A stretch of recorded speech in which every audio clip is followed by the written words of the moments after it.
처음 보셨을 수도 있을 것 같은데요. 세이버 시네마 우리 영화의 얼굴이라는 지금 타이틀로 아트나이트에서 15개 전국의 예술영화관에서 독립예술영화를 만나는 기획전을 진행 중이고요. 지금 아트나인에서는 김종관 감독전 진행을 했죠. 그래서 아무도 없는 곳, 최악의 하루, 더 테이블을 아트나인에서 상영을 합니다. 근데 감독전을 하는 감독의 기분은 어떤가요? 네, 좋습니다. 네. 끝인가요? 근데 제가 이제 이번에 최악의 하루하고 이제 더 테이블하고 아무도 없는 곳이 있는데 저는 세 개가 또 이제 좀 긴밀히 이렇게 어느 정도는 연결이 되어 있는 그런 느낌이 있어요. 영화 자체가 어쨌든 저예산으로 이제 만든 영화라는 거 외에도 그냥 뭐 다음에 연쇄작용처럼 만들어진 영화들이라서 그래서 좀 그런 면에서 또 의미가 있지 않나 이런 생각이 듭니다. 감독전은 마치 가수들의 콘서트 같은 느낌이에요. 그러니까 어쨌든 가수로 치자면 히트곡도 몇 곡 있어야 뭐 콘서트도 할 수 있는 것이고 그 감독이든 뭐 가수든 그 세계를 꾸준히 좋아해주는 팬층이 어느 정도 형성이 돼야 할 수 있는 취지의 기획이란 생각이 들어서 지금은 이제 신곡 소개하는 그런 그렇죠.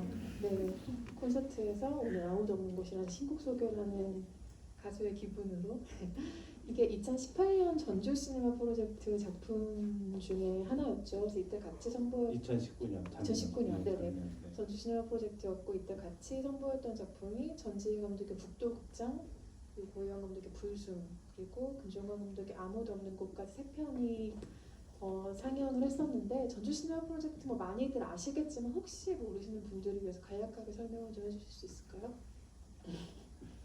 저도 잘 네, 어쨌든 그 전주 영화제에서 이제 창작자들을 위해서 저예산 영화에 대한 이제 어느 정도 이제 그러니까 이제 투자인데 그게 이제 지원 개념에 가까운 투자를 해주는 프로그램이고 그래서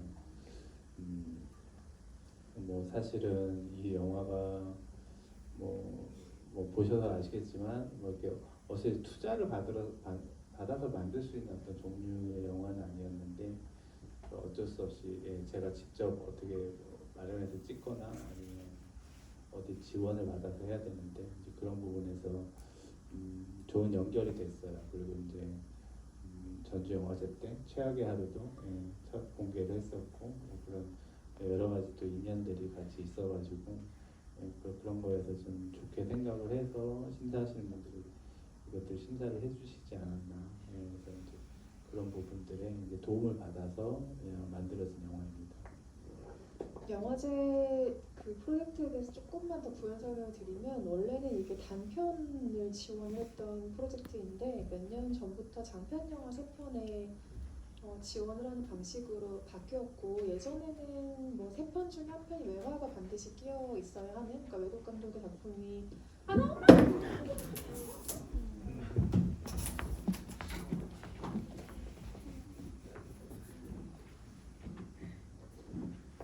이게 애틋할 게 아니라 무서워해야 되는 거예요. 우리 사이의 벽을 없앨까요? 이건 어떻지 않을까요?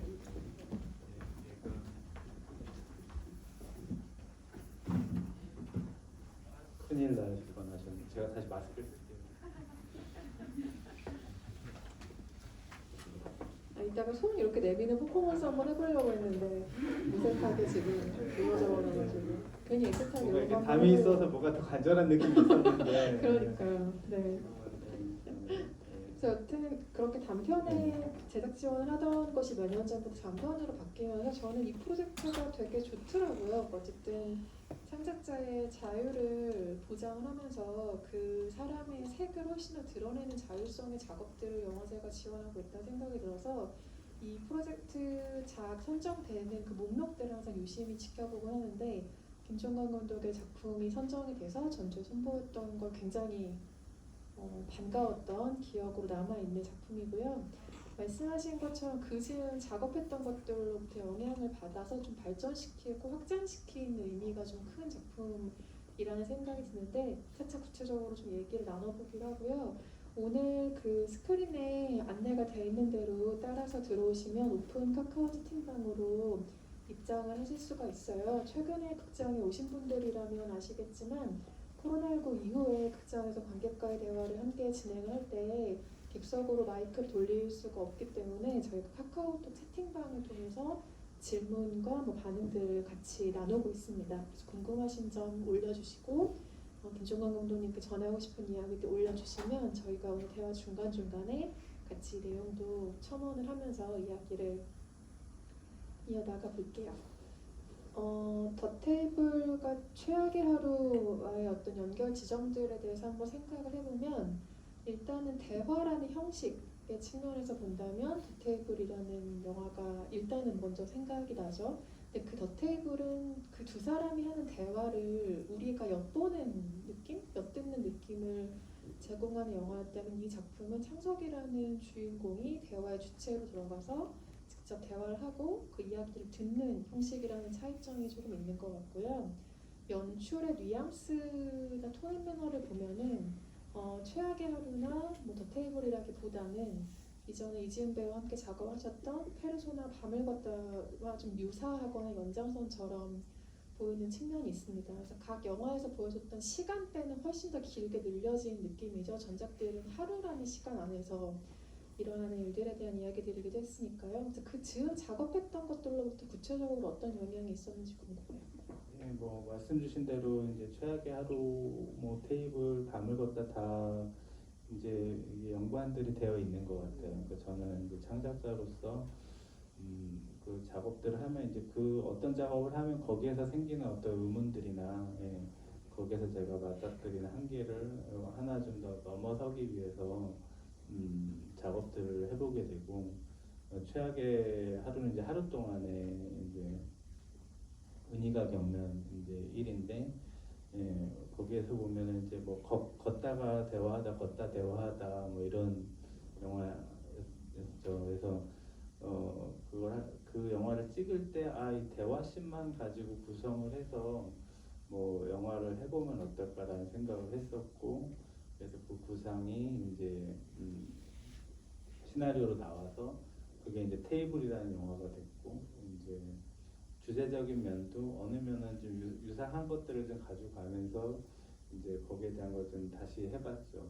그러고 저는 이제 그 대화 형식으로 해가지고 하는 것들에 대한 거는 계속 이제 시도를 해보고 있었는데 그 다음에 이제 그 대화 형식을 가지고 또 어떤 영화를 해볼 수 있을까라는 고민을 하던 중에 한 사람이 여러 사람의 이야기를 들으면서 이제 그걸 가지고 이제 뭔가 이야기를 한번 해볼 수 있지 않을까. 그래서 그런 형식적인 것들은 최악의 하루랑 테이블에서 이제 더불어서 뭔가 생겼던 관심들을 이어간 부분들이고 내용적인 것들은 제가 그 전에 이제 밤을 걷다를 했을 때도 이제 어떤 동기가 있어서 거기에 대한 이야기들을 했는데 좀 그 비슷한 이야기들 연장해서 해보고 싶었어요. 그래가지고 그런 부분들이 연이어져서 이제 아무도 없는 곳에 영화가 나온 것 같습니다. 대화를 한다. 인물들이 대화를 통해 어떤 이야기를 나눈다는 것은 김종관 감독 영화의 중요한 테마 중에 하나고 최근 작업들로 올수록 그 중요성이 조금 더 커지는 것 같은데 재밌는 건 항상 거의 두 명이 대화를 하잖아요. 그러니까 대화라는 건 뭐 3명, 4명이 할 수도 있고 어떤 경우는 그룹 토의처럼 될 수도 있고 그러니까 말하자면 군상극처럼 흐르지 않는 것이 김종관 감독 영화의 중요한 특징이기도 하잖아요. 항상 두 사람 사이에 일어나는 일들, 대화들, 그리고 그 공기가 이 사람들 어디로 나아가게 하는가, 변화시키는가 이런 것들이 좀 중요한데 그 둘 간에 오가는 사적인 대화들 이런 것에 조금 더 관심이 가는 이유는 뭔 것 같으세요? 네, 그 자주 시도를 하다 보니까 그 대화의 패턴이나 그 안에서 나눌 수 있는 이야기는 굉장히 다양하잖아요. 그러니까 이제 그 다양한 이야기들을 그 또 다양한 변주에 관심이 생긴 것 같아요. 그래서 이제 그런 부분들에 어떤 시도를 해보고 특히 이제 아무도 없는 곳에서는 이제 이 대화라는 게 어떻게 보면 액션과 리액션 그리고 누가 누구를 관찰하는지 이런 것들에 대한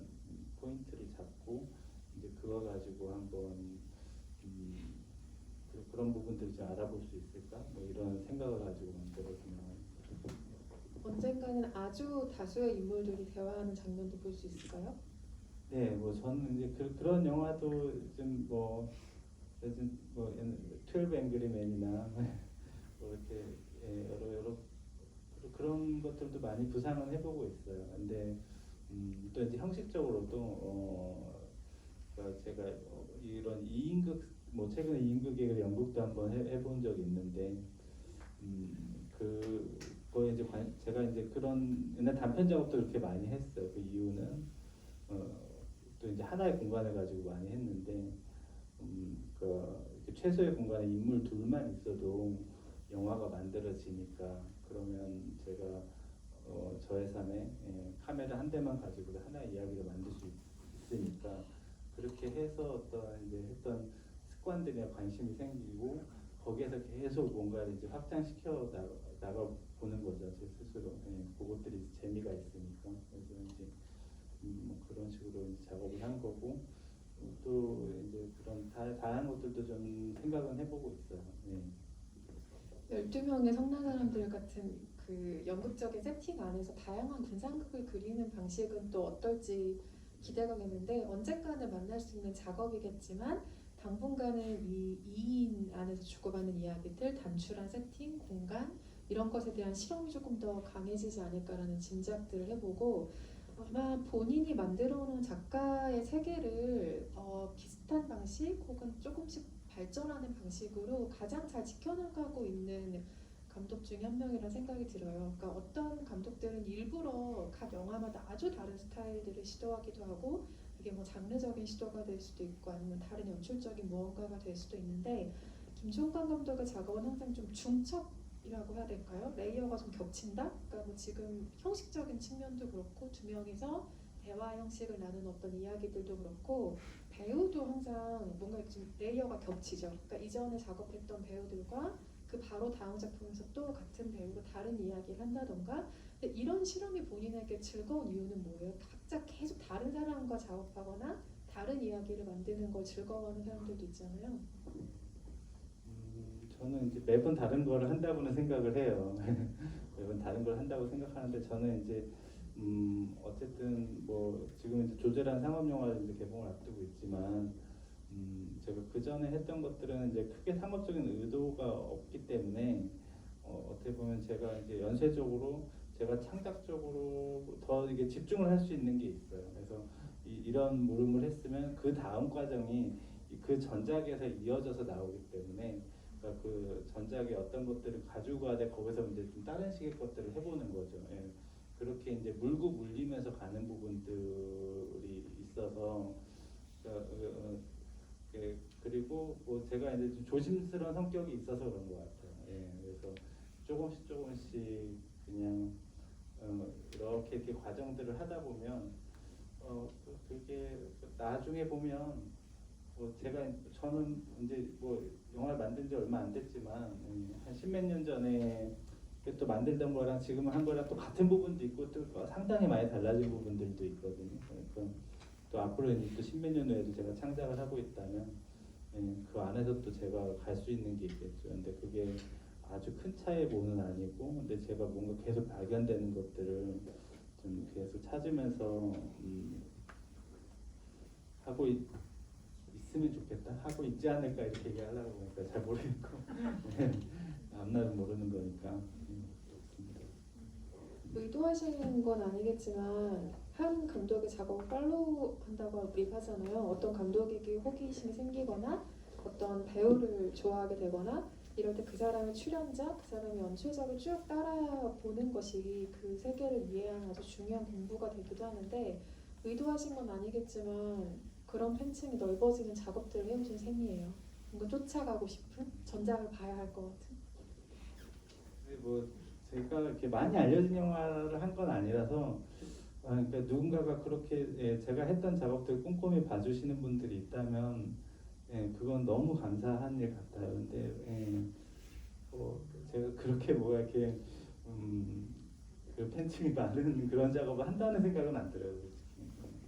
이제 하셔도 될 것 같은데요. 그리고 그 작업을 운 좋게도 저는 아주 초기부터 저는 이제 기자와 감독의 관계로서 지켜본 사람 중에 한 명이고 이게 어떤 식으로 더 많이 확장되고 변주될지 늘 기대가 되는 감독 중에 한 명입니다. 그런데 최근으로 올수록 이 감독의 영화에서 읽히는 테마들이 굉장히 깊은 물속으로 나를 끌어당기는 것 같은 느낌을 주는 테마들이라고 해야 될까요? 그런 인상을 좀 짙게 받고 특히 이 영화에서 그런 감각을 아주 깊게 느꼈었는데 나이든 뭐 죽음, 상실의 테마들이 영화 전반을 좀 지배하고 있기 때문인 것 같아요. 그런데 어떤 테마들을 자기 영화 안에 가지고 올 때는 본인이 가장 그 즈음에 뭐 어떤 관심이 있는 무언가라거나 겪었던 어떤 일이라던가 마음의 반영이 저는 무조건 된다고 믿는 쪽이거든요. 그래서 요즘에 좀 이런 테마들에 조금 더 집중하시는 이유가 있을지도 궁금해요.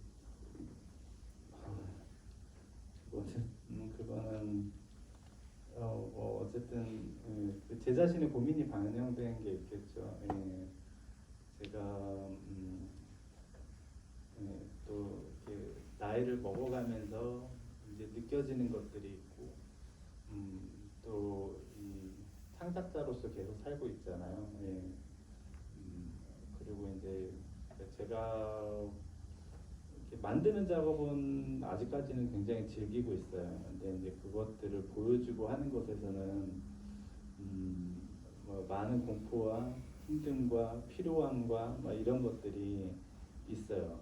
지금도 뭔가 또 어느 때는 얼굴로 돌 맞는 것처럼 되게 그런 것들이 이제 축적이 되면서 좀 이렇게 그런 창작적으로 어떤 그런 무게감 같은 걸 좀 많이 느끼고 이제 필요할 때가 있었던 것 같아요. 이제 근데 제가 이제 창작자이다 보니까 그런 것들을 좀 이렇게 풀려고 했던 것 같아요. 뭔가 그 안에서 해소가 안 되는 어떤 그런 것들이나 그게 왜 그럴까라는 것들을 생각하는 것들을 영화에서 조금씩 그런 용기를 내서 좀 드러내보는 거죠. 보통은 그 용기라는 작업의 단어가 중요하다고 생각되는 이유는 그걸 피하고 싶은 감각으로 이해할 수도 있잖아요. 그러니까 예를 들면 내가 지금 상실에 대해 알아보고 싶다고 해도 내가 지금 이 소재를 혹은 이 주제를 파고드는 나의 상황이 너무 버거우면 의도적으로 이 주제에서 계속해서 벗어나는 작업들을 하게 될 수도 있는데 방금 용기라는 단어가 굉장히 적절하셨다는 생각이 들고 이 영화 안에서 가장 크게 느껴지는 것은 상실이거든요.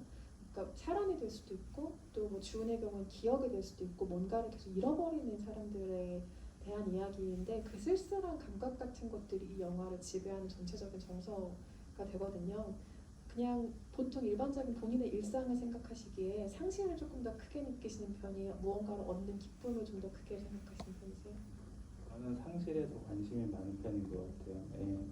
거기에 그 의미를 좀 많이 두는 편이고 그런 것 같습니다. 배우들에 대한 이야기를 해볼게요. 창석에 대한 캐릭터를 먼저 이야기를 하면 변우진 배우가 이 캐릭터를 연기를 하고 있고 변우진 배우 역시 더 테이블이라는 근시기의 작품을 같이 하셨고 다시 연달아 부르셨습니다. 연우진 배우가 가지고 있는 어떤 굉장히 부드러운 매력 같은 것들을 이전에 드라마나 다른 걸 통해서는 뚜렷하게 발견한 느낌이 없는데 김종관 감독과 작업한 것을 통해서 본 이 배우는 평소 보던 것보다 아주 매력적이라는 생각이 들거든요. 연우진 배우는 어떤 이미지들을 좋아하세요? 그 배우에게서 끌어낼 만한 것으로? 저는 여기에 이제 창석이란 캐릭터도 제가 아는 배우 선에서는 그 연우진 배우가 아니었으면은 이 영화가 어떻게 이렇게 만들어질 수 있었을까 뭐 이런 생각들이 들어요. 그거는 이제 그 바람은 영화를 찍기 전에 있었고 찍어놓고 나니까 더 그랬고 근데 저는 그런 이 사람의 부드러운 연기의 맛을 제가 그 더 테이블이란 영화로 이제 느꼈어요. 되게 그 연기 힘 같은 거를 느꼈고 그리고 이 영화에서 이제 창석의 관점으로 보면 창석은 수많은 사람들을 만나고 거기에 얘기를 듣는 거거든요. 그러니까 그 어떤 리액션의 묘미가 필요했는데 그러니까 이 사람의 이 부드러운 연기가 그러니까 그런 많은 뜨거움들을 만나도 그것들을 이렇게 부드럽게 안아주면서 이렇게 연기를 하는 느낌이 들었어요. 그래서 그런 리액션의 어떤 긴장과 또 받아주는 어떤 호흡 같은 것들이 필요했는데 그런 부분에서 찍으면서도 되게 많이 놀랬고 굉장히 좋은 작업이었던 것 같아요. 오진 씨랑 함께한 작업에서. 아까 채팅방에도 창섭역의 연우진 배우를 선택한 특별한 이유가 있으신지 질문한 분이 계셨는데 아마 지금 답변으로 답이 좀 되셨을 것 같고요. 실제로 보니까 창석이랑 분위기가 꽤 많이 닮으신 것 같다는 영한영님의 질문이 있습니다. 그 캐릭터에 투영시킨 감독님의 성질, 특징 같은 것이 있을까요? 라는 질문 주셨네요. 그리고 또 다른 분은 이분은 이미 영화를 보시고 전주든 어디서든 그리고 집이까지 한번 참석하셨던 분인 것 같습니다. 창석의 캐릭터를 보면 감독님 본인이 아닌가 싶을 정도로 비슷한 점이 많습니다. 전 여기에 동의하기도 하고 전혀 동의하지 않기도 합니다. 왜냐면 얼굴이 일단 너무 다르잖아요. 얼굴이면 좋을 텐데. 전주 지비에서도 연우진 배우님이 감독님의 옷을 빌려 입고 촬영을 했다고 들었습니다. 창석 캐릭터를 만들 때 감독님을 참고해서 연기했는지 궁금하고 영화 속에 감독님의 이야기가 있는지 궁금합니다. 그러니까 창석과 감독님이 연결시키는 것을 궁금해하시는 분들이 지금 많으신 거예요. 제 옷이 한 벌 나와요 거기. 네, 그래가지고 좀 그럴 수도 있는데 그때 옷을 피팅하다 보면 이제 이게 독립 영화다 보니까 뭐 이렇게 의상이라는 게 또 이렇게 변변하게 좀 준비가 안 될 때가 있고 그러면 이제 서로 옷을 한 번씩 뭐 배우 옷도 입어보고 제 옷도 입어보고 하면서 이제 배우 옷을 네, 입어본다고요? 그 조합은 좀 이상한데. 이제 배우가 자기 옷을 입어보고. 근데 이제 그러면서 이제 좀 찾은 거기도 하고. 근데 이제 뭐 어쨌든 또 배우 입장에서는 어떤 기준점이 필요하니까 이제 그런 부분에서 연기를 할 때 어떻게 보면은 이제 서로가 이제 참조가 되는 부분들이 있었겠죠. 그런 게 있고 그 영화 전체는 어쩔 수 없이 제 어떤 내면이 투영될 수밖에 없는데 그거는 사실 이제 여러 캐릭터로 다 분산이 되는 것 같아요. 최악의 하루면 거기에 있는 모든 캐릭터에 어떻게 보면 제 어떤 면면들이 다 들어가 있는 거고 이 영화에도 사실은 이제 모든 캐릭터에 제 면면들이 들어가 있는 건데 이제 어쨌든 뭐 그렇게 생각을 해요. 그래서 특정하게 또 연우진 배우가 맡은 역할이 나를 투영해서 한 거다 뭐 이런 식으로 생각하지는 않았어요. 네. 하지만 내 옷은 입었다. 네. 마지막에 입는 옷이 제 네. 아니 제가 맨날 감독님 놀릴 때 본인의 잘생긴 페르소나로 연우진을 쓴 이유가 뭐냐 막 이렇게 추궁하듯이 여쭤보곤 하는데 그렇습니다. 또 나중에 어떤 모습으로 연우진 배우가 나올지 기대도 되고. 김상호 선배님도 제 페르소나고. 하지만 옷을 입히진 않으셨잖아요, 그죠? 그것도 제 옷이었던 것 같은데. 아 그래요? 아닌가? 그 기억이 잘 안 나네요. 기억을 지금 약간 만들고 있는 것 같아요. 아니 제 옷일 수도 있어요. 또 한 명의 이 영화의 톤 매너를 좌지우지하는 배우는 이지훈 배우죠. 아이유 이지훈 배우인데 이전에 그 밤을 걷다라는 페르소나의 작품을 하신 걸 보고 이런 모습을 보고 싶었다. 이 연기자에게서 이런 느낌을 아주 강렬하게 받았던 기억이 있는데 가까운 시기에 또 연달아 작업한 배우 중에 한 명이죠. 이지훈 배우 역시. 이지훈 배우는 어떤 이유로 지금 영화 작업을 같이 하게 되셨나요? 네, 이 영화의 시나리오가 어쨌든 이제 페르소나의 이제 밤을 걷다라는 영화의 다음에 쓴 시나리오예요. 그래서 이제 그때 이제 밤을 걷다 후반을 하고 뭐 할 때 이미 이제 이 영화에 대한 걸 제가 좀 준비를 하고 있었고 그래서 그 자연스럽게 이제 그 시나리오를 보여주게 됐는데 그때 어쨌든 이 세계관이나 무드 자체도 좀 닮아 있잖아요. 그래서 이지은 배우도 이 역할에 대해서 좀 재미있게 생각을 해줬어요. 그래서 어쨌든 이 챕터를 또 같이 할 수 있는 그런 또 좋은 인연이 됐죠. 그리고 이제 저는 그 페르소나 때도 굉장히 이제 재밌는 작업이었는데 여기에는 이제 미영이라는 역할도 굉장히 잘 흡수를 해줬어요. 놀랍도록. 그래가지고 저는 아직도 그 리딩 하던 때가 생각이 나요. 촬영할 때도 굉장히 재밌었는데 둘이 이렇게 제 작업실에 와서 이제 연우진 배우랑 이제 같이 이제 둘이 조용히 이제 리딩을 하는 걸 이제 보고 있었는데 되게 나지막한 목소리들이 되게 좋더라고요. 예. 그냥 그 앞에서 그냥 소리만 듣는데도 그 영화 한 편이 흘러가는 것처럼 굉장히 아름답다 이런 생각이 그런 기억이 있어요.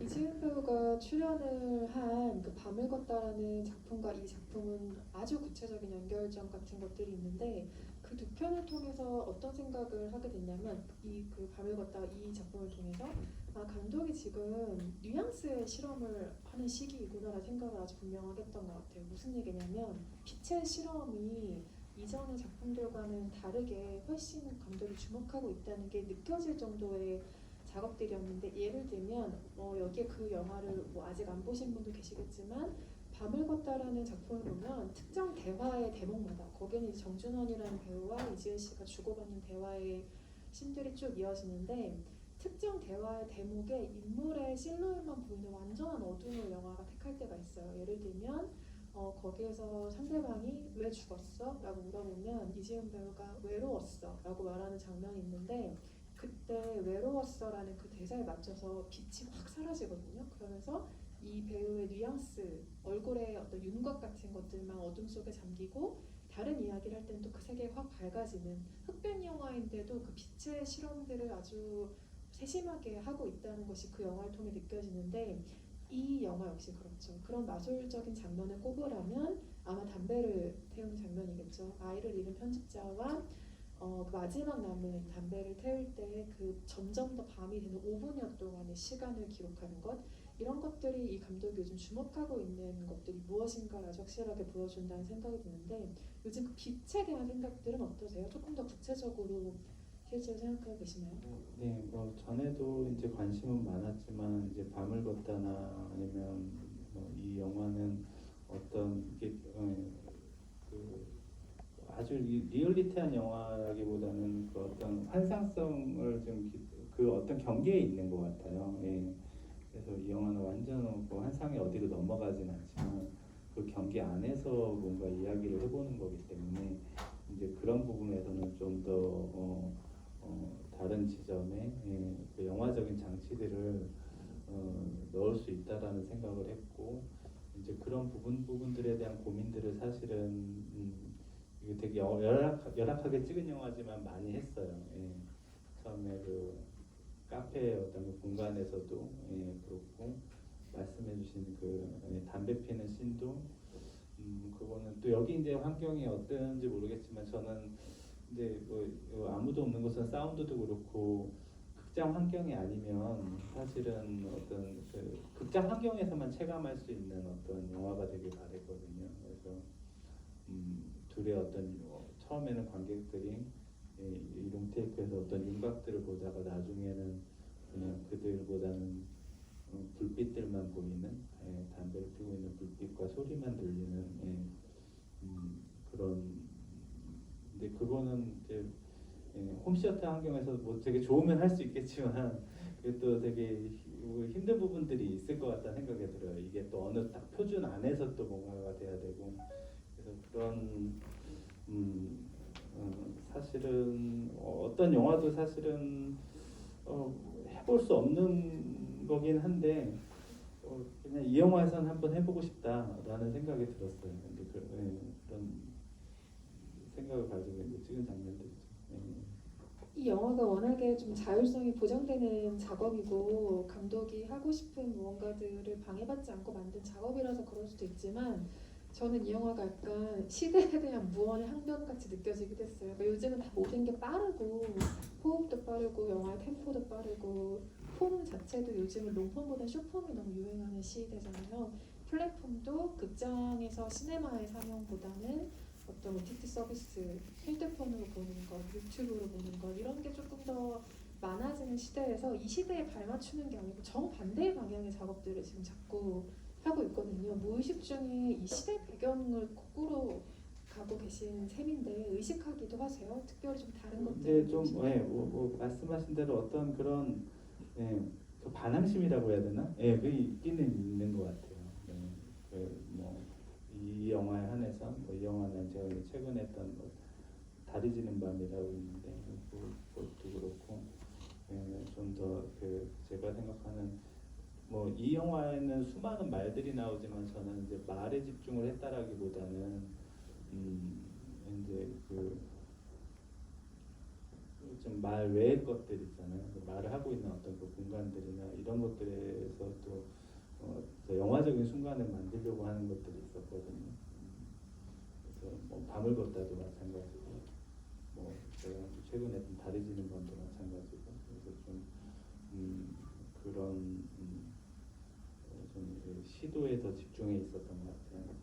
조금 더 본질적인 것들에 다가가는 시도인 것 같아요. 우리가 영화적이다, 시네마틱하다 이렇게 부를 수 있는 건 요즘 여러 가지가 있겠지만, 물론 크리스토퍼 놀란이 CG를 쓰지 않고 실제 세트를 짓고 아이맥스 카메라로 촬영을 해서 아이맥스에서 엄청나게 웅장한 무언가를 보여주는 것도 이 시대의 시네마틱한 무언가이지만, 빛이라든지 사운드라든지 이렇게 뭔가 아주 기본적인 것들에 집중하는 작업들이 조금 더 소중하게 지켜져야 하는 시기가 아닌가라는 생각을 정관 감독 영화를 보면서 하기도 하고요. 제가 이 채팅방을 보면서 지금 굉장히 재밌다고 생각하는 것 중에 하나는, 저는 그 빛이 사라지는 그 5분간의 그 씬이 굉장히 인상적으로 기억에 남으실 거라고 생각했고, 관련된 질문이 많이 나올 거라고 생각했는데 담배만 물어보시네요. 그러니까 그 담배 브랜드가 뭐냐 이런 질문이 지금 엄청 올라오고 있거든요. 네, 그 담배는 제가 제일 친한 지금은 이제 인도네시아 유명한 감독이 됐는데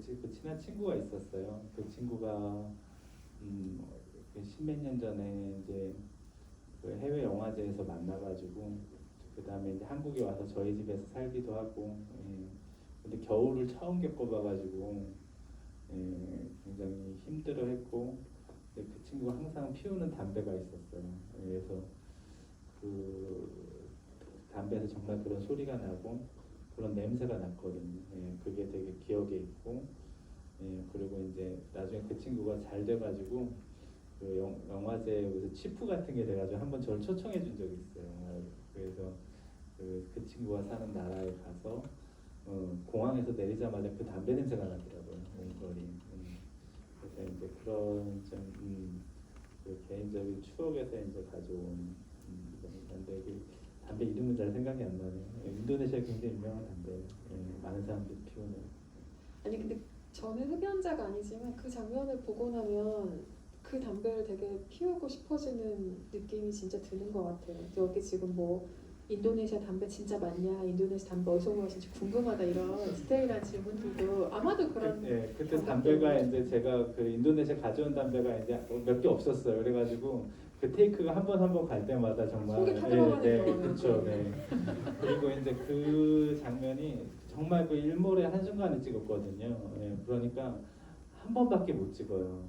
그래서 그게 안 되면 그 다음 날 가서 그 시간에 가가지고 또 찍는 거예요. 그래서 굉장히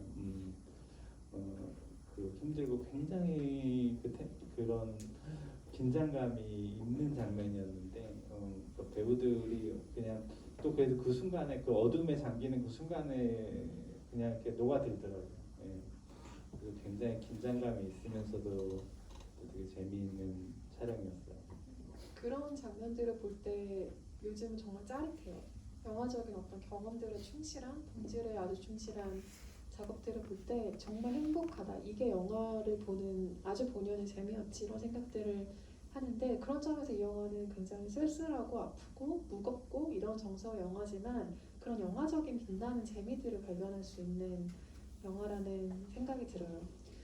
아까 페르소나 밤을 걷다와 직접적으로 이어진 연결점들에 대해서 얘기를 했는데, 저는 아마도 제목도 그 작품에서 아주 직접적인 영향을 받지 않았을까라는 심정적인 추측을 해봅니다. 왜냐하면 그 페르소나 밤을 걷다에서 마지막 대사가 "우리는 여기에 있는데 아무도 기억하지 못해. 다 사라지고 밤뿐이네. 안녕" 하는 대사가 마지막이고, 아무도 없는 거리 풍경들을 카메라가 직접적으로 바라보는 풍경이 등장하거든요. 그래서 어떻게 생각하면 이 아무도 없는 곳이라는 영화는 페르소나의 그 끝부분에서부터 출발하는 같은 시간에 다른 장소의 또 다른 밤의 이야기구나 라는 생각도 들어요. 제목이 그 밤을 걷다랑 의식하게 한 부분들도 있나요? 아무도 없는 곳이라는 것이.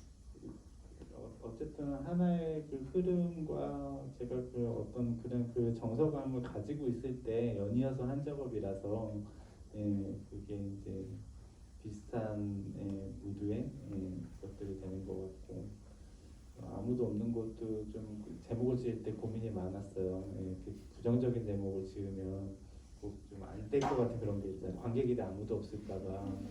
그리고 또 제목에 대한 아픔이 또 한 번 있으시잖아요. 네, 제가 옛날에 처음에 그 첫 책이 사라지고 있으니까였는데 내자마자 출판사가 사라져가지고 되게 힘들었었거든요.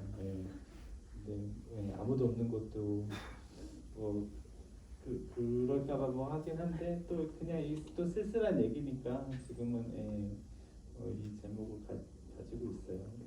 근데 저는 사실 곧이 붙어서 좀 의외라고 생각했어요. 왜냐면 이거는 말씀하신 것처럼 한 사람의 이야기를 듣고 자기가 쓰면서 사람들 사이를 통과하는 이야기라서 조금 더 인물에 포커스가 간 이야기라고 생각했는데 예를 들면 장소가 조금 더 구체적으로 드러나는 건 더 테이블 같은 영화잖아요. 한 장소에서 벌어진 이야기니까. 근데 여기에 아무도 없는 곳이라는 장소를 지칭하는 무언가가 붙었을 때 좀 생경하다는 인상을 받긴 했거든요. 그냥 어떤 느낌 때문이었던 것 같아요.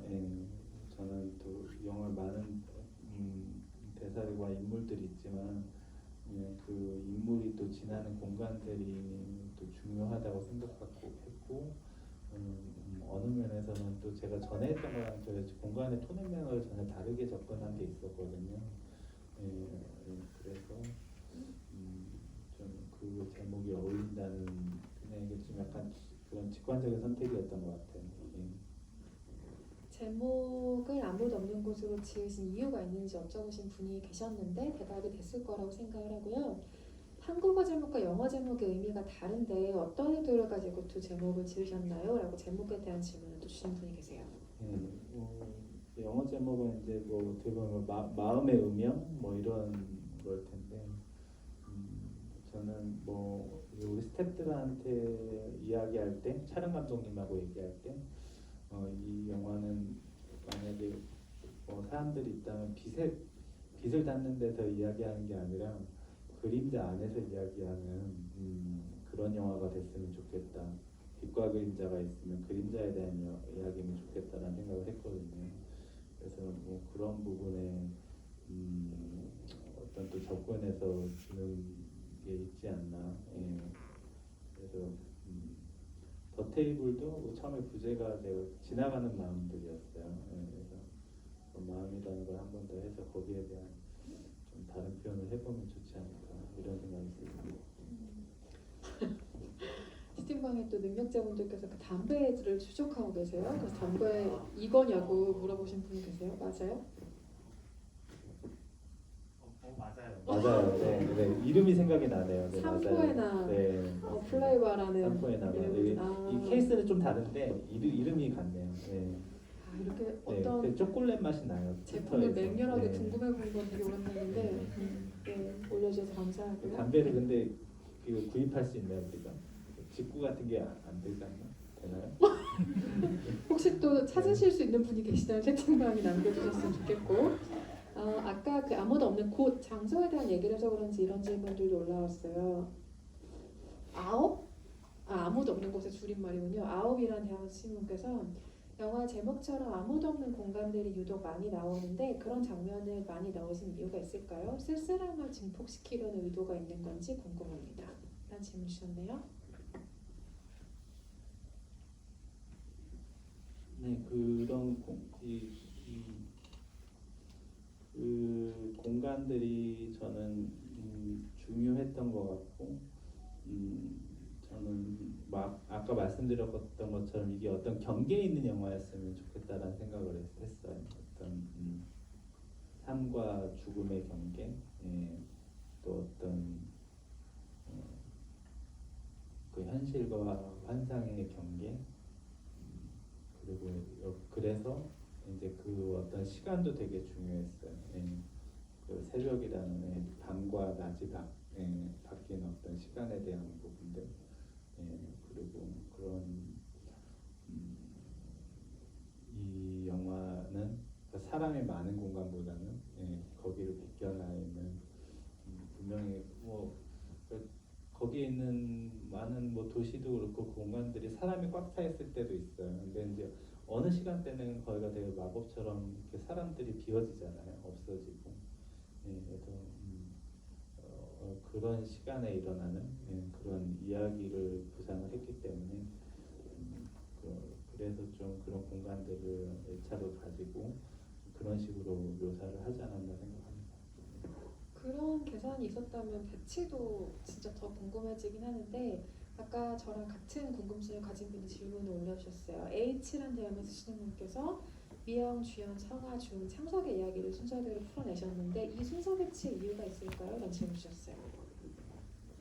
항상 이런 걸 하면 이제 그 순서가 중요한데 또 이 창석의 또 심리적인 변화가 있잖아요. 거기서 이제 많은 사람들을 만나면서 이 사람이 내적으로 어떤 동요하고 변화하는 과정들이 있는데 그 감정의 때문에 지금 계산을 해서 넣은 순서였어요. 그래서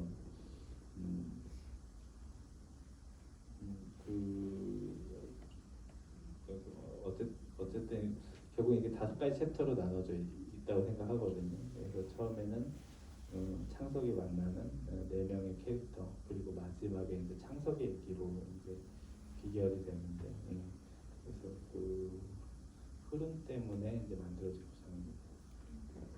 여기서 창석이 소설을 쓰는 사람이잖아요. 유학 생활에서는 또 무언가를 꿈꿨을지 모르겠지만 어쨌든 현재는 글을 쓰고 있는 사람인 것 같은데 김종건 감독의 작업에서 또 두드러지는 테마 중에 하나가 창작에 대한 생각들이죠. 그 계속되는 고민 이야기의 반영이 이 영화에 있었다고 생각을 하는데 특히 그 2번째 챕터에서 편집자 후배와 같이 걸으면서 나누는 이야기를 들어보면 소설가를 감독으로 바꾸고 소설을 영화로 바꿔서 들어도 대화가 좀 이어진다는 생각이 들어요. 어떤 대화들이 나오냐면 어떻게 보면 지어내는 이야기는 없어요. 제가 겪은 얘기 그대로인데 그냥 관점이 있는 거예요. 그래서 소설이 되는 거죠. 이걸 영화로 바꿔도 무방하죠. 그리고 지어낸 것이 더 솔직한 때도 많아요. 라는 그 자기의 창작에 대한 생각을 창작을 들려주는데 이 창작이라는 테마를 작품 안에서 계속해서 어떤 키워드, 말 이런 걸로 구체적으로 묘사하시는 이유는 뭔 것 같으세요? 왜냐면 고민을 하더라도 본인은 어쨌든 창작이나 작업을 계속 하시잖아요. 그러면 굳이 인물들의 입을 빌려 그 이야기를 하지 않아도 될 수도 있는데. 이게 이제 경계에 대한 이야기라고 말씀드렸잖아요. 그 삶과 죽음에 대한 것도 있지만 또 창작과 또 이제 만들어진 이야기와 또 아닌 것의 어떤 그 간극들이나 이런 것들에 대한 것들 제가 이제 어떻게 보면 똑같이 최악의 하루나 아니면 더 테이블에도 들어가 있는 내용인데 그런 경계에 대한 이야기를 하는 거기 때문에 어쨌든 이 창작자를 가지고 또 좀 더 다른 식의 변주를 해가지고 해볼 수 있지 않을까라는 생각을 했고 그 부분은 그 대사만 특정한다면 좀 직접적일 수 있겠는데 거기에 제가 어떤 강한 메시지가 있다라기보다는 그러니까 그들이 그 나눌 수 있는 어떤 그냥 대사들인데 근데 그게 나중에 좀 곱씹으면 내가 최악의 하루 보면은 어떻게 진실이 뭘 줄게 이러면서 되게 헛소리 하잖아요. 근데 그 헛소리도 곰곰이 해보면은 창작에 대한 이야기나 이런 걸로 또 연결할 수 있거든요. 그래서 좀 그런 식으로 그런 식의 코드로 좀 넣은 대사였던 것 같아요. 그러면 지어낸 게 실제로 더 솔직하다고 생각하세요? 그러니까 영화 작업을 하시던 글을 쓰시든 어쨌든 본인의 생각이나 본인이라는 사람이 투명하게 들어가는 작업일 텐데 어쨌든 지어낸 것이잖아요. 네, 그렇죠. 저는 제가 이렇게 별로 솔직하게 제 감정을 드러내지 못하는 사람이라고 생각을 하는데 그 창작 작업은 못났든 잘났든 어쨌든 그 안에 그 어쩔 수 없이 저의 내면이 이렇게 투영되는 것들이 있고 그리고 정말 그게 만약에 최악의 하루 때도 그렇고 수많은 거짓말로 이렇게 산을 쌓아 올리는 이야기가 그냥 이 영화거든요. 예, 만들어진 이야기. 근데 뭐 그 수많은 허구들인데 예, 그걸 모아가지고 하는 것들은 결국은 제가 어떤 그래도 내면의 어떤 진짜 얘기를 할 수가 있잖아요. 그것들도 그것들이 좀 창작의 묘미이고 또 본질이기 때문에 그렇게 생각을 합니다. 100% 나지만 내가 아니라고 할 수도 있고, 그죠? 네, 네, 그렇죠. 말을 할 때는 뭐 누가 어떻게 알아요? 아니라는 거. 저는 보는 날, 그러니까 이 영화를 보는 날의 나의 감정 혹은 나의 상태에 따라서 이 얘기가 전혀 다른 얘기처럼 보일 거라는 생각을 많이 했어요. 처음에 이 영화를 볼 때는 저는 그냥 단순히 끝과 처음 붙어 있는 이야기구나 정도의 인상을 받았던 것 같아요. 그러니까 영화 준 뉘앙스나 뭐 이런 것들은 당연히 확연하게 드러나지만 창석의 나레이션에 주목을 하다 보면 영화가 끝과 처음이 확실하게 이어진다는 인상 같은 것들을 주거든요. 그래서 이게 뭐 소설 속의 이야기일 수도 있겠다 이런 정도의 감흥을 첫날은 했었는데 이 영화를 다시 봤을 때는 최근에 제가 어떤 상실감이라는 테마에 대해서 엄청나게 생각을 하고 있어서 그런지는 모르겠는데 창석이 이미 죽은 사람이구나 이런 생각을 하게 되더라고요. 그러니까 그 청산가리를 가져와서 그 본인의 방에 앉아가지고 이렇게 물에 타는 아주 직접적인 장면이 있고 그 뒤는 말하자면 그냥 붙는 에필로그구나라는 생각이 들기도 했어요. 근데 이것은 저만의 해석이겠죠. 이것을 본 나의 기분이 반영된 그러니까 이게 보는 날의 어떤 내 감정이 굉장히 스토리 해석에 직접적인 영향을 미친다라는 생각도 들었는데 의도하고 하신 작업들은 물론 아니겠죠. 그 보는 사람의 감정에 따라 다른 이야기가 될 거라는 거. 보는 사람의 감정에 따라 다른 이야기가 된다라기보다는 저는 이 영화가 어떤 이제 플로우를 가지고 있지만 저는 그게 그런 말씀하신 것처럼 그런 양쪽의 감정들로 다 예, 갔다 올 수 있는 게 더 뭔가 그래서 깊어지는 게 있다고 생각을 하거든요. 예.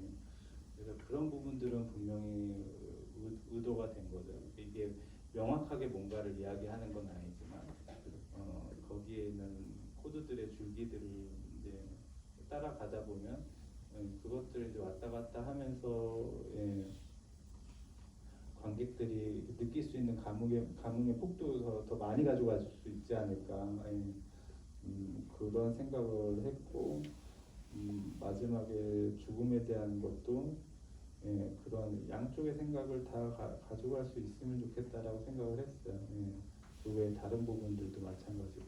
예. 그러면 여기에 이수민 씨께서 질문하신 게 있는데 결말에 대해 궁금한 점이 많다고 하시면서 열린 결말일까요? 아니면 감독님이 의도하신 결말이 있을까요? 라는 답을 주셨는데 아마 시원한 답을 안 말해주시겠네요. 그렇죠. 네. 그런 것들이 큰 의미가 있진 않은 것 같아요. 네. 아무래도 그 소설을 쓰고 있는 사람이란 설정이 계속해서 등장하다 보니까 이게 소설일까 아닐까 이런 것들을 생각하시면서 본 분들이 많으신 것 같아요. 비슷한 질문인데요. 바람이 머무는 곳이란 대학을 쓰시는 분께서 마지막 부분에 처음 나왔던 내레이션이 나오고 소설을 쓰고 있는 장면이 나오고 미영에게 소설에 이야기했던 부분들도 있어서 창석이 만난 이들이 아픔들이 창석이 쓰고 있는 캐릭터 소설 속의 캐릭터가 겪는 느낌을 받았습니다. 라는 질문 주셨는데 이것은 그러니까 창석이 하고 있는 작업과 구체적인 연관성은 있나요? 이들의 이야기가? 아니면 이건 역시 열려 있는 걸로 생각해야 될까요? 이걸 더 예, 그러니까 제가 뭔가를 또 설명하면 또 그 관객분들 가지고 갈 수 있는 어떤 것들이 폭들도 좀 줄어드는 느낌도 있어가지고 좀 조심스럽긴 한데 어쨌든 이 창석이 겪는 모든 일들은 또 결국 그게 그 안에서 예, 다른 식으로 이게 투영이 되잖아요. 그러면서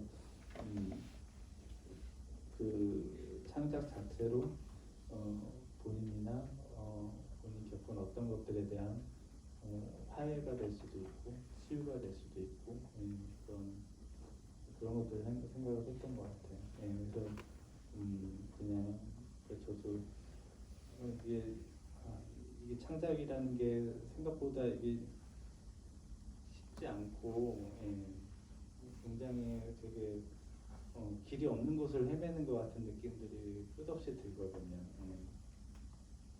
그 많은 그 공허함을 느끼는데 그럼에도 왜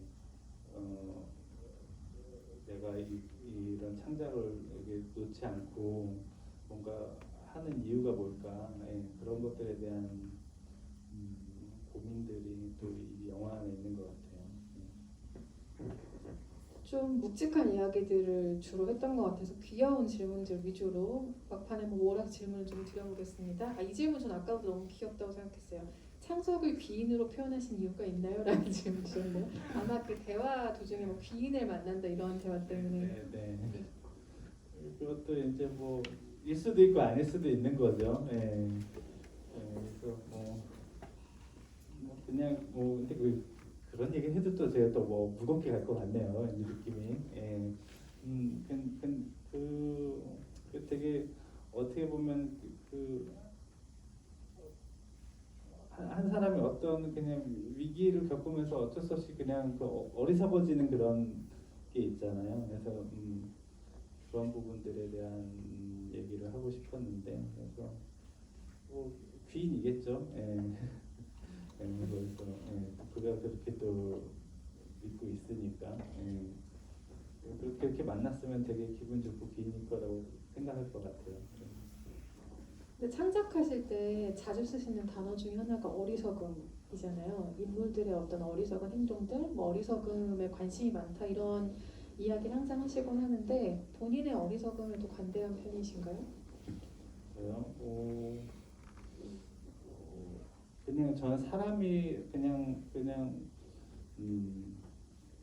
그때도 우리 한번 얘기했던 것 같은데 제가 최근에 저 집에는 TV가 없어가지고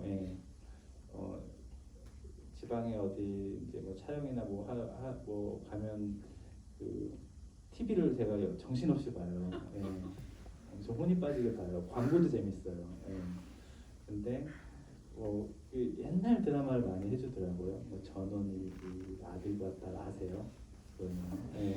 저도 어릴 때 기억으로만 있는 그런 영화인데 거기에 보면 너무 그 안에 그 사람들이 그 안 좋은 판단들을 많이 해요. 근데 그 사람들의 어리석고 나쁘고 뭐 이런 것들이 그러니까 그래서 뭐 누가 못된 짓을 해서 이 사람이 나쁘다고 보이는 게 아니라 그냥 그들을 누르고 있는 어떤 그런 시대나 사회가 보이면서 그냥 이 사람들의 그런 왜 그래야만 되는 건지 그래서 그런 어리석음에 주목하는 건 되게 중요한 것 같아요. 그게 왜 그런지 그게 어디에서 원인이 있어서 그렇게 되는 건지 그런 의미에서 저는 그런 좀 잘못된 판단을 하는 그런 캐릭터들 좋아하는 것 같아요. 본인이 잘못된 판단을 해도 귀여울까요? 그러진 않은 것 같아요. 그래서 계속 괴롭고. 그러니까요. 보통 본인이 괴로워하고 예민해하는 문제에 대해 자꾸 천착하는 경향들이 있죠. 그러니까 아마도 본인의 어리석음에 대해서 절대 관대하신 분이 아닐 거라는 예상을 해봅니다. 방금 해주신 그 전원일기는 저희 사석에서 했던 얘기예요. 네네. 그래서 그때 그 전원일기에서 갯돈 들고 가는 사람 뭐 이런 얘기를 하면서 했었던 얘기인데 저도 재미있게 기억을 하고 있어서 지금 같이 들은 게 되게 좋네요. 이 질문도 귀여운 질문이에요. 위스키 좋아하시는 걸로 알고 있는데 영화 속에 나오는 위스키는 감독님께서 즐겨 마시는 좋아하는 위스키입니까? 라는 질문, 날카로운 질문을 주셨어요. 저는 굉장히 옛날 챈들러가 한 얘기인가 그 나쁜 위스키는 없다고 세상에. 그래서 뭐 저는 다 좋아해요. 다 좋아하는데 그 당시에 거기에 나온 위스키들도 제가 애착이 있고 근데 위스키보다는 좀 재미난 얘기 하나 우울한 내용이니까 근데 거기에 나오는 잔이 있잖아요. 잔이 있는데 저는 그 잔의 의미도 되게 중요하게 생각을 했는데 거기 잔은 제가 옛날에 한번 일본에서 되게 조그만 바가 있었어요. 거기 바에 그 바텐더가 이제 있으셨는데 같이 이렇게 재미있게 이런저런 얘기를 하는데 그분이 그 잔으로 그 자기는 이제 술을 그 잔에다 따라 마시더라고요. 그래가지고 제가 그 잔이 일단 너무 이쁘다고 그랬더니 이게 깨진 잔인데 이쁘다고 생각하는 사람이 있다는 게 나랑 같은 마음이 있는 게 너무 좋다. 그러면서 그걸 줬어요 저한테. 그 잔을. 근데 제가 이제 이 사람한테 되게 소중한 것 텐데 하면서 마다해야 되는데 그 잔 욕심에 받았어요. 그래서 이제 그게 이제 저희 영화에 나왔죠. 그래서 그 영화를 완성하고 한번 일본 가서 그 바텐더한테 내가 네 잔으로 이런 영화를 만들었어 이렇게 한번 얘기를 해주고 싶었는데 코로나가 와서 결국 가지 못하고 그 마음은 이제 전하지 못하는데 좀 그런 그런 특별한 사연이 있는 그 잔입니다. 실제 거기에 나오는 게. 그러게요. 보시면 어떤가는 일일지 궁금하네요. 아까 안 그래도 잔을 유독 유심히 보시고 잔에 대한 질문을 해주신 분도 계셨었는데 충분한 답이 됐을 것 같아요. 위스키 얘기 시작하자마자 감독님 목소리 커지셨다고 이런 또 날카로운 잠시 즐거워졌어요. 네, 관찰력을 가지신 분이 근데 목소리 커지자마자 끝날 시간이 됐네요. 네, 즐거운 얘기를 하자마자 감독님 오늘 그 아무도 없는 곳에 대해서 이야기를 전주에서 나누신 적은 있지만 지금 영화제 밖에서 얘기를 나누신 건 처음인가요? 네, 그렇죠. 그리고 굉장히 또 이제 앞으로 개봉을 하겠지만 어쨌든 이렇게 되게 설레면서 왔어요. 이 영화를 제가 이 영화가 자신이 있어서가 아니라 굉장히 또 특별한 애착이 있는 것 같아요. 제가 그래서 뭔가 이 영화를 사람들한테 보여준다라는 것 자체가 제가 항상 영화를 보여주고 하는 거에 스트레스를 받는 편인데 지금은 오는 거에서 더 즐거움을 많이 느끼면서 왔거든요. 되게 의미가 있는 시간인 것 같습니다. 아까 그래서 개봉 일정이 있는지 궁금하다는 질문도 주신 분 계시거든요. 네, 꼭 개봉해야죠. 이렇게 많은 배우들이 어쨌든 이렇게 뭔가 아름다운 투자들을 해준 거기 때문에 그것도 꼭 많은 관객들이랑 만났으면 좋겠어요. 그래서 이제 개봉 준비를 하고 있고 제가 이제 그 조제라는 영화를 또 개봉을 앞두고 있어서 저는 또 그거보다 이제 먼저 만든 영화지만 그 영화를 소개하고 그 다음에 아무도 없는 곳을 소개하는 게 더 이렇게 좋지 않을까. 그리고 이렇게 제가 만든 영화 중에 가장 또 이렇게 마지막에 소개되는 그런 기분이 들어서 더 의미가 있지 않나 이런 생각이 듭니다. 마무리를 하려고 했는데 지금 이게 굉장히 궁금하셨는지 마지막에 탁 던져주신 질문을 이걸로 마무리를 한번 해볼게요. 아무도 없는 곳을 감독님과 저널리스트님께서 한 줄로 표현하시다면 어떤 표현을 하실까요? 라는 질문 주셨는데 사실 한 줄 평 진짜 어려운데 그죠? 괜히 외웠다. 그렇죠. 이걸 미리 고민하면서 왔어야 됐는데. 아무도 없는 곳. 저는 가장 최근 버전에 가장 닮아 있는 김종관이라는 표현을 쓰겠습니다. 굉장히 감독님과 닮아 있는 영화예요, 영화 자체가. 네. 제가 이미 이렇게 깔아놨으니 뭘 하나 하시죠. 저는 이게 죽음에 대한 영화 같지만 저는 되게 그래서 삶에 대한 영화라고 생각을 하고 또 많은 허구에 대한 이야기를 하지만 그래서 결국 우리가 또 그 허구를 우리가 허구에서 또 감동받고 뭔가 하는 것들은 그 안에서 우리가 또 찾고 있는 뭐가 있는 거잖아요. 그래서 말이 중언부언하네요. 그런 얘기를 다루고 있다고 한마디로 못 하고 지금 이러면 지금 머릿속에 생각하고 계신 거죠? 네. 삼행시처럼. 그래서 좀 우울한 영화 같지만 결과적으로는 그거 자체가 그걸 또 인정하고 이게 넘어가면서 어떤 삶을 바라보는 영화가 됐으면 좋겠다라는 생각을 가지고 만들었어요. 네, 개봉 일정이 잡히게 되면 아무도 없는 꼭 다시 스크린으로 만나 주시기를 당부드리고요. 또 12월에 개봉 예정을 앞두고 있는 김종관 감독의 조제에도 많은 사랑과 응원을 부탁드리겠습니다. 네, 곧 하거든요. 네, 조제에도 네, 저도 이 영화도 굉장히 열심히 만들고 굉장히 애틋한 작업이었어요. 네, 저에게 굉장히 의미가 있는 작업이었어서 네, 많은 분들이 와서 사랑해 주셨으면 감사하겠습니다. 네, 오늘 와주셔서 감사합니다. 이 영화로 만나게 된 게 특별히 더 반가웠어요. 조심히 안녕히 돌아가시기 바랍니다. 감사합니다.